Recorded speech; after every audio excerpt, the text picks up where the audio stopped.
Okay, we are doing a breakdown. This breakdown is coming to us courtesy of the NFL on Fox's pod. Joining us today is going to be Michael Vick. This is going to be my full reaction. We do these on the regular breakdowns of press conferences, so much more. But without further ado, let's jump right into it. I am Nick. This is Roll Coverage. Hey, I thought it was all over.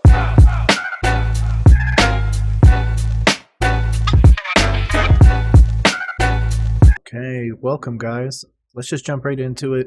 Just in case you guys don't know, Michael Vick has always been my favorite player. I used to be a Virginia Tech fan long ago. Go Hokies. I'll still always support them as well. But I am a diehard Duke fan. Duke everything. This man leaving Virginia Tech made me leave that fandom years ago. Seeing him lose on television, man, I was a young kid. I cried. That was a very sad day for me. I thought this man would be the greatest. In my opinion, he's still one of the greatest, but obviously some off-the-field things took him away from the game. He's also admitted over the years that, if he would have studied more, he absolutely could have been more dynamic. So without further ado, let's jump into this again, courtesy of NFL's Fox Pod. So here we go. That's where I wanted to go next, was early days of your career, number one overall pick for the Atlanta Falcons. And what timing to talk to you right now when the number 2 overall pick, CJ Stroud, is doing what he's doing. I want to talk about CJ and Bryce Young, but as a guy who lived that, and you know the spotlight and the pressure that comes with being brought in to change a franchise, I mean, what do you make? First of all, before we even kick this off, I am not making the comparison as CJ Stroud or Bryce Young are anywhere close to Michael Vick. I think he was a truly transcendent player, especially for the times. One day, people always have that crazy lofty goal. I would love to one day just have a single show that I could call Vick and Nick. I think it'd be the coolest thing ever. Always, again, been a huge fan of this man. I really want to hear his opinion, again, as a former top pick, and how these guys are adjusting, how they're changing. Obviously, Stroud's had a lot more success so far, but I think that is a little bit due to personnel. Stroud does have a little bit better of a wide receiver group, a little bit better protection, and of course his defense has been able to show up in quite a few games. Panthers have overall just kind of dropped the ball. Defense has been the little bit of a bright shining star, but overall I wouldn't actually give them that. So yeah. Look at what CJ's doing right now. First of all, it's just, Rick, man, it's so hard to play as a rookie. Quarterback, that is, as a rookie. Like, I couldn't fathom that. And the fact that I struggled as a rookie until week 16, I really had no indication of what the NFL was speed, the thing that we hear from everybody. The NFL speed's completely different. All the rhetoric, everything, what the communication, I couldn't do it. It was too much. It was overwhelming. And to watch these young men, some have more success than others, step on the field and get it done. It just goes to show that, one, he was evaluated the right way. And shout out to the Houston Texans for making this pick. And hopefully, it entails longevity with the, a 15 to 18-year career with CJ Stroud. But to watch him go out and do what he's doing and, play so calm and so poised, it's a credit to, one, the people who's been involved in his, football upbringing. I think they did a great job of making sure he, had the smarts and the wherewithal to get in and out of the huddle with everything that entails and find a way to move the chains. So extremely proud of him. I'm proud of all the young quarterbacks, even Bryce Young, who hasn't had the best season. Behind a terrible offensive line, it's very, very, very much subpar wide receiver group outside of Adam Thielen, and even then he's starting to show his age. Defense obviously hasn't been able to really keep us in games for the most part. The ones they have get blown open late, and then we lose. So I think it's more than just one person's fault. Bryce Young obviously could develop over time, and I think that that's the best option. But if the Carolina Panthers are going to do essentially what the Colts did to Luck and not protect him and just let him keep getting creamed in the back, I just don't see that being a long-term career. I think we, massively made the wrong decision. Well, the owner massively made the wrong decision, as all reports are stating that he overruled former head coach Frank Reich from taking CJ Stroud. So if that's the case, then that's a whole separate problem. But overall, yeah, it's Stroud definitely looks like the better quarterbacks. Looks more poised, but again, he also has a little bit more in his tool bag, and he gets a little bit better protection. But when you see those pieces go away, him not get the protection that he needs, and people like Tank Dell and Nico Collins being out, he shrinks. Obviously, they lost to the Jets last night. I'm recording this on Monday.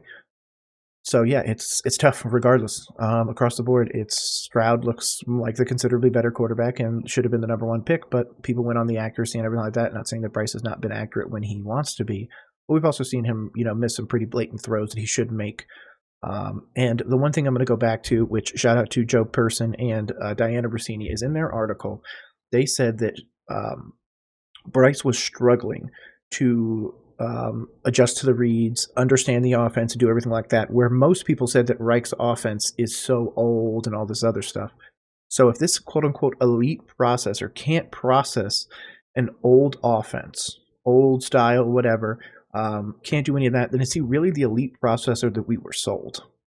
That's just asking some questions here, but it's an interesting one. By any stretch, but continues to go out and battle, continues to go out and have the right attitude and learn, and that goes a long way. So year two, I expect more. Obviously, everybody's not the same, and so just to see CJ doing what he's doing, we got to take our head off to him. Would you? And look, I mean, I'm a firm believer in Bryce Young's talent. I'm definitely not. Same here. I believe in his talent. I just don't believe in the pieces or anything around him. That is a GM and an owner's fault, not a coach's. I'm not going to hold Frank accountable for that. Obviously, he's not even there anymore. I'm not going to hold Thomas Brown, which we're going to have a full breakdown of what happened with him coming out soon. So yeah, just overall, there's a lot of things kind of compounding.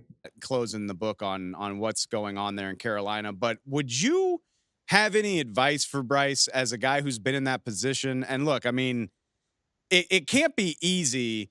You have a coaching change, you've got uncertainty there, and for better or for worse, Bryce is the face of that franchise, even as a 22-year-old guy.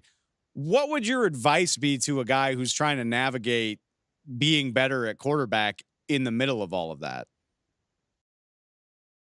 It's a tough one, man, because again, I think that with all the reports coming out, which obviously got so much worse for David Tepper, I think that Bryce wasn't going to be able to succeed regardless this year.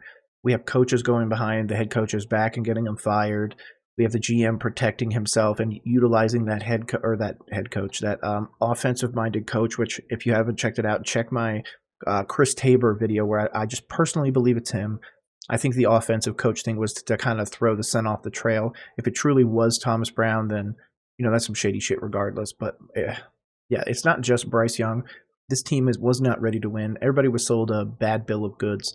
And if you would have been following us over here on Twitter at Roll Coverage Pod or on YouTube, you would have heard that. I said it in the first few weeks that this team was not ready to win. This team was going to struggle to win 2-3 games. I put our ceiling at 4. And everybody laughed me out. Everybody said I don't know ball, all this other stuff. And now I'm sitting here waiting for all y'all to come back. So I'm waiting. Fight to get that next win. Getting wins and having success in the NFL, it just breeds so much confidence. And once you get a little taste of it, just a snapshot of it, you turn into a different player. You become a different